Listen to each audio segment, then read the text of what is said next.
Y oró Isaac al Eterno por su mujer que era estéril, y lo aceptó el Eterno, y concibió Rebeca su mujer. Génesis 25-21.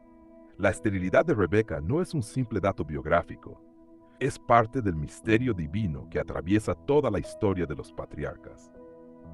En la Escritura, cuando aparece la esterilidad, no es señal de abandono, sino un escenario deliberado donde el Eterno decide manifestar su poder sin depender de la fuerza humana. Como ocurrió con Sara y más tarde con Raquel, la vida prometida no brota del esfuerzo natural, sino del milagro. De esta forma, el Eterno enseña que su plan redentor nunca avanza por lo que el hombre puede producir, sino por lo que él mismo concede en su fidelidad. Rebeca, mujer escogida, entra en el relato no como alguien capaz, sino como alguien vacía. Y es precisamente ese vacío el que el Eterno quiere llenar con propósito. Isaac, al ver la condición de su esposa, no toma la esterilidad como una condena, sino como un llamado a la intercesión. El texto hebreo usa la palabra baetar, que implica una oración intensa, insistente, casi como quien cava en la tierra hasta abrir un camino hacia la respuesta divina. Isaac no ora una sola vez ni lo hace superficialmente. Ora durante años, perseverando sin desmayar, creyendo que el Eterno no había olvidado la promesa dada a Abraham. Aquí aparece un matiz poderoso. Isaac no ora para cambiar la voluntad de Dios, sino para alinearse con ella. Su oración no nace de la desesperación, sino de la confianza en que el Eterno no deja caer a tierra ninguna palabra que él pronuncia. En esa perseverancia silenciosa, Isaac nos enseña que hay oraciones que no se contestan rápido, no porque el Señor no escuche, sino porque está preparando algo más grande que lo que pedimos. Rebeca, por su parte, vive la experiencia de esperar sin ver resultados. Años pasan y su vientre continúa cerrado, mientras las promesas continúan brillando en el horizonte sin señales visibles de cumplimiento. Pero la Biblia quiere que entendamos que su esterilidad no es fracaso, sino forja. El Eterno está formando una mujer que dependerá más de Él que de sus circunstancias. En muchas ocasiones, Dios permite etapas donde lo que es natural para otros se vuelve difícil para nosotros, no por crueldad, sino para construir en lo profundo una fe que no depende de la vista. Así como Rebeca no podía producir vida por sí misma, también nosotros enfrentamos áreas donde solo la intervención divina puede abrir camino. Relaciones, metas espirituales, finanzas, ministerios, sueños. El Eterno no pide que las resolvamos, sino que las entreguemos, porque Él es quien abre vientres y caminos. Cuando finalmente el Eterno responde a la oración de Isaac, el texto dice, lo aceptó el Señor. No fue casualidad, ni biología, ni tiempo perfecto, fue respuesta. Esto revela que la oración abre puertas donde parece no haber salida. Isaac oró, Rebeca concibió. El ciclo de la fidelidad divina se completó porque hubo un hombre que no dejó de clamar y una mujer que no dejó de esperar. Esta dinámica nos muestra la unión entre la intercesión y el milagro. El Eterno pudo haber dado hijos sin oración, pero quiso que Isaac participara en el cumplimiento de las promesas. De igual manera, hay milagros en nuestra vida que Dios quiere desatar, pero espera que perseveremos en oración, que busquemos su rostro, que no renunciemos a la fe. Yeshua nos enseñó lo mismo. Pedid y se os dará. No porque Dios sea difícil de convencer, sino porque la oración alinea nuestro corazón con su propósito eterno. Finalmente, el vientre de Rebeca se convierte en símbolo de cómo Dios transforma esterilidades en escenarios de gloria. La vida que brota en ella no solo trae hijos, sino naciones, destinos, generaciones y profecías. Lo que comenzó como una debilidad se convierte en la base del plan redentor. El Eterno siempre ha elegido trabajar desde lo imposible para que la gloria sea suya. La esterilidad no fue un obstáculo, sino un instrumento. No fue un castigo, sino un canal. No fue pérdida, sino puerta. Cuando Dios interviene, lo que parecía muerto se convierte en fuente de vida, y aquello que parecía retraso se revela como preparación para algo mejor. La esterilidad de Rebeca nos recuerda que nada está tan cerrado que el Señor no pueda abrirlo y que ninguna promesa está tan lejos que Él no pueda traerla al presente. La esterilidad de Rebeca nos invita a mirar nuestras propias áreas donde no vemos fruto, donde todo parece detenido, donde sentimos que oramos sin resultados. Pero este relato nos enseña que el Eterno trabaja en el silencio, que la oración insistente tiene poder y que los tiempos largos no significan ausencia divina. Isaac perseveró porque conocía el carácter del Señor y Rebeca esperó porque sabía que la promesa debía cumplirse. En nuestras vidas también hay promesas que parecen tardar, pero el Eterno no miente ni olvida. La esterilidad vista desde la fe no es un fin sino un inicio, no es una sentencia sino un escenario, no es un vacío, sino el campo donde Dios va a sembrar. Deja que el Señor abra lo que está cerrado, deja que Él responda en su tiempo, y recuerda, donde tus fuerzas no pueden producir vida, ahí es donde Dios revelará su poder. Porque lo que nace del milagro jamás podrá ser destruido por las circunstancias. El peligro de menospreciar lo espiritual. La escena parece sencilla. Jacob está preparando un guiso y Esaú llega exhausto del campo, pero detrás de esta imagen cotidiana se esconde uno de los temas espirituales más trágicos y actuales, la tendencia humana a entregar lo eterno por lo inmediato. Esaú vuelve del campo con hambre y su primera reacción es ceder a la urgencia sin medir consecuencias. No piensa en su futuro, no piensa en su llamado, no piensa en la bendición que le fue dada por nacimiento. Solo piensa en calmar la necesidad del momento. La Escritura nos muestra esto para revelar cómo funciona el corazón del hombre cuando vive desconectado del propósito del Eterno. Pone lo temporal por encima de lo eterno. Lo que Esaú perdió no fue solo un título familiar, fue identidad, destino y herencia. La primogenitura representaba autoridad espiritual, bendición, liderazgo y una posición en el plan de Dios. Pero él la entrega como si no valiera nada. Así funciona el desprecio por lo espiritual. No comienza con rebeldía abierta, sino con indiferencia. Jacob, por otro lado, aunque imperfecto, tiene una característica que lo distingue.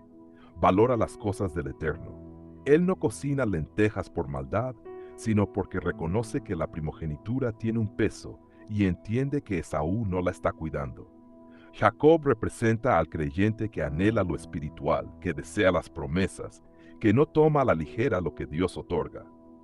Esaú, en cambio, representa al hombre impulsivo, gobernado por el cuerpo antes que por el espíritu. Cuando dice, ¿de qué me sirve la primogenitura si me estoy muriendo?, muestra que su problema no era hambre física, sino vacío espiritual. Cuando la carne domina, el alma pierde visión. Cuando las emociones mandan, la fe se apaga. Esaú no estaba muriendo, estaba cansado. Pero cuando no se tiene vida espiritual, todo cansancio se siente como muerte. Esto nos enseña que quien vive solamente por impulso, siempre exagera la crisis y minimiza las promesas. El texto dice que Esaú juró y vendió la primogenitura. No fue un intercambio accidental, fue una decisión consciente. Y para cerrar la escena, la Biblia dice, así menospreció Esaú la primogenitura. Esa palabra menospreciar indica ignorarla, subestimarla, considerarla sin valor. Esto es exactamente lo que muchos hacen con su llamado, su relación con Dios, su santidad, su tiempo de oración, su propósito, su lugar en el cuerpo del Mesías. Cuando una persona vive desconectada del Espíritu, lo sagrado se vuelve opcional y lo carnal se vuelve urgente. Esaú no perdió la primogenitura porque Jacob se la quitó. La perdió porque él no la valoró. Lo que no valoras, lo pierdes. Y lo que menosprecias, el Eterno no puede multiplicarlo. Dios nunca obliga a nadie a recibir lo que no quiere guardar. Esaú fue el primero en despreciar su herencia antes de que nadie pudiera robársela. Este episodio también nos invita a reflexionar sobre nuestros propios platos de lentejas. Muchas veces no se trata de comida literal, sino de placer inmediato, distracciones, presión emocional, deseos momentáneos, decisiones impulsivas o incluso cansancio mal administrado. Todos tenemos un plato de lentejas que nos tienta a entregar algo valioso a cambio de algo pasajero. El enemigo no necesita destruir nuestro llamado, solo necesita ofrecernos algo temporal para que nosotros mismos lo soltemos. Yeshua advirtió que el enemigo viene a robar, matar y destruir, pero la mayoría de las veces lo hace ofreciendo conveniencias en lugar de confrontaciones. El peligro no es el hambre, es la falta de discernimiento en el hambre. Cuando no cuidamos nuestro estado espiritual, lo inmediato se vuelve tan atractivo que lo eterno parece distante. Esaú solo vio el guiso, pero no vio su futuro. Así son las trampas del momento, disminuyen nuestra visión. Finalmente, esta historia revela la seriedad con la que el Eterno maneja las cosas espirituales. La primogenitura era más que un símbolo, era una realidad. Lo que Esaú entregó a cambio de un plato de lentejas marcaría a generaciones enteras. Y lo mismo sucede con nosotros cuando no valoramos lo que Dios nos da. Todo llamado viene con responsabilidad y con valor eterno. El Señor no obliga a nadie a sostener lo que no aprecia. Él honra la búsqueda genuina, no la indiferencia. Jacob anheló algo que Esaú despreciaba, y el Eterno se lo confirmó más adelante. Esto significa que Dios da su herencia a quienes la buscan, no a quienes la toman por costumbre. Si no valoramos nuestro tiempo con Dios, lo perderemos. Si no valoramos la santidad, se debilitará. Si no valoramos la presencia del Señor, dejaremos de sentirla. La negligencia espiritual no solo roba bendiciones, roba sensibilidad y visión. La historia de Saúl nos confronta con una realidad incómoda.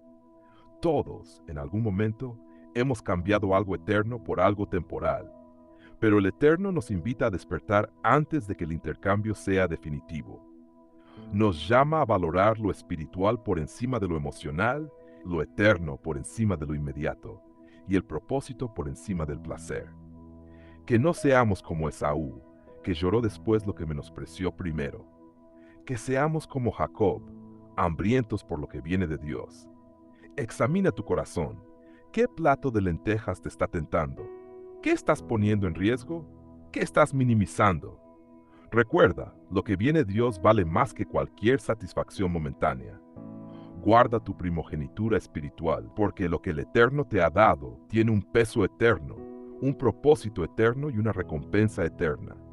Cuida lo que Dios te confió, porque lo que hoy cuidas, mañana te define. La bendición no depende del lugar, sino del Dios que llama. Después hubo hambre en la tierra, y se le apareció el Señor y le dijo: No desciendas a Egipto, habita en la tierra que yo te diré. Habita como forastero en esta tierra, y yo estaré contigo y te bendeciré. Génesis 26, 1-3. En estos primeros versículos vemos a Isaac enfrentando una crisis similar a la que vivió Abraham, una hambruna severa. El impulso natural era buscar un lugar mejor, un Egipto más cómodo y aparentemente más seguro. Humanamente, Isaac tenía buenas razones para moverse. Sin embargo, Dios interrumpe sus planes y lo llama a permanecer en un lugar que parecía el menos adecuado. Gerar, tierra de filisteos, ambiente incómodo, clima difícil y territorio ajeno. Aquí surge la primera gran enseñanza. La bendición nunca se activa por geografía, sino por obediencia. Todos tenemos un Egipto que parece la salida lógica cuando la vida aprieta, pero la voz de Dios no nos llama a seguir la lógica, sino su dirección. Dios lleva a Isaac a entender que no es el lugar lo que determina el futuro, sino la presencia del Señor en ese lugar.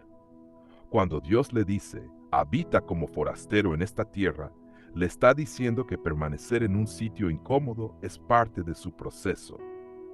La voluntad de Dios no siempre coincide con lo agradable, lo fácil o lo natural. Isaac debía vivir como extranjero, sin posición, sin territorio propio, sin aparente ventaja. Y es justamente allí donde Dios promete: yo estaré contigo y te bendeciré. Esta frase revela la clave espiritual. La compañía de Dios transforma una tierra extraña en tierra de bendición. La mayoría espera que Dios los lleve a un lugar perfecto para recién allí prosperar. Pero aquí Dios enseña lo contrario. Él puede convertir el peor lugar en el mejor escenario si estás donde Él te quiere. El lugar no tiene que cambiar para que la bendición llegue. Lo que debe alinearse es nuestro corazón a la voz de Dios. La promesa continúa con algo que parecía imposible en ese momento. Confirmaré el juramento, multiplicaré tu descendencia y te daré estas tierras. Dios no solo le pide a Isaac que se quede, sino que le revela que ese lugar difícil es parte del cumplimiento del pacto. Esto nos enseña que muchas veces Dios nos planta en sitios que no entendemos porque allí está escondida la promesa. El lugar que parece improductivo, el trabajo que parece pequeño, la situación que parece estancada, puede ser el terreno que Dios usará para demostrar su fidelidad. Si Isaac se hubiera ido a Egipto, habría escapado de la asignación y del cumplimiento del pacto. Lo mismo sucede con nosotros. Cuando nos movemos a lugares por comodidad en vez de obediencia, perdemos la asignación divina que estaba escondida en la incomodidad. Además, Dios recalca que todo lo que hará en Isaac tiene un propósito mayor. En tu simiente serán benditas todas las naciones. La permanencia en Gerar no solo era para prosperar económicamente, tenía un propósito espiritual, profético y generacional.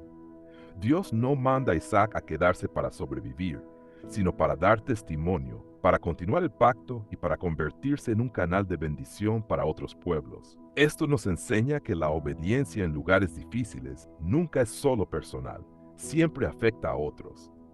Nuestra fidelidad, constancia y capacidad de permanecer donde Dios nos plantó se convierte en una fuente de bendición que alcanza a nuestras familias, generaciones futuras y a todos los que nos rodean.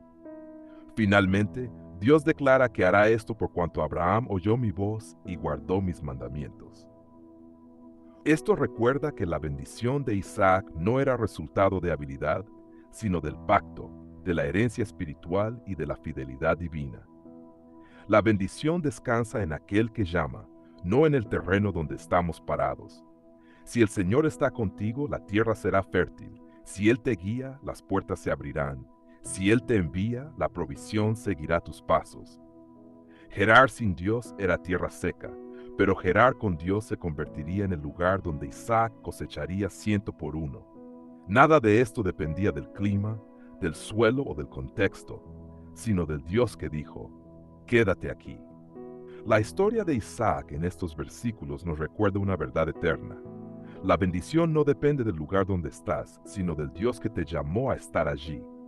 A veces queremos cambiar de tierras, de ambientes, de trabajos o de temporadas porque parecen difíciles, pero es precisamente en esos escenarios que Dios revela su fidelidad de manera más poderosa. Si obedeces su voz, aunque el lugar sea extraño, el Señor lo transformará en tierra de promesa. No corras hacia Egipto cuando la crisis golpee, espera la palabra de Dios. No huyas de Gerar porque parece duro, puede ser el punto exacto donde Dios ha decidido multiplicarte. Y recuerda, cuando Dios te planta en un sitio, no te planta para sobrevivir, sino para dar fruto. Si permaneces donde Él te diga, verás lo imposible volverse realidad, porque la bendición no está en el lugar, está en la presencia del Señor contigo.